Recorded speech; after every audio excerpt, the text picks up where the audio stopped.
देवाचें उतर ह्या नियाल मालांत सगल्यांक तुमकां माये मोगाचो येवकार.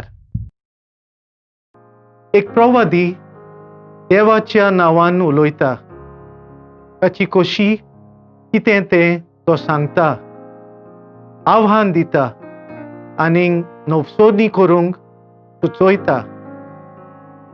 खोटो प्रवादी अनानियास खोटेपण सांगता आनीक लोकांक वांकडे मार्गदर्शन दिता.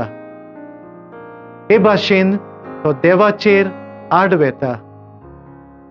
त्याच बरोबर तो देवान धाडलोल्या जेरेमियास प्रवादी ह्या विरुद्ध उलयता. हाकाच लागून ताका मरण फावो जाता. जेजू धर्मशास्त्रांचें आनीक प्रवाद्यांचें घुरतेपण आपूण कित्यान निर्णय घेताना तो देवा बापाचो आदार मागता. त्या खातीर बापाची खोशी कितें तें वळखून घेवंक तो एकलो दोंगरार मागणें वेळ सारता. आमच्या जिवितांत आमकां जायते चिंतून निर्णय घेवचे पडटात. जायते फावटी आमकां दुसऱ्यांकूय बूद दिवची पडटा.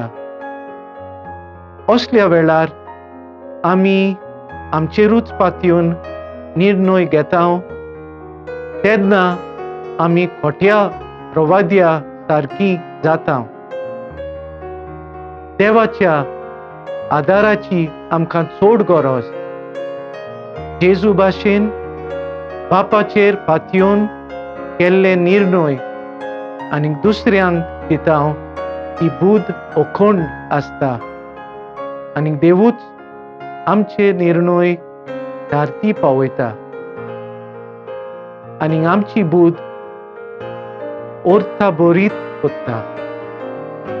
मागुया, मोगाळ बापा, तुजें उतर मानून घेवंक आमकां तुजी कृपा दी.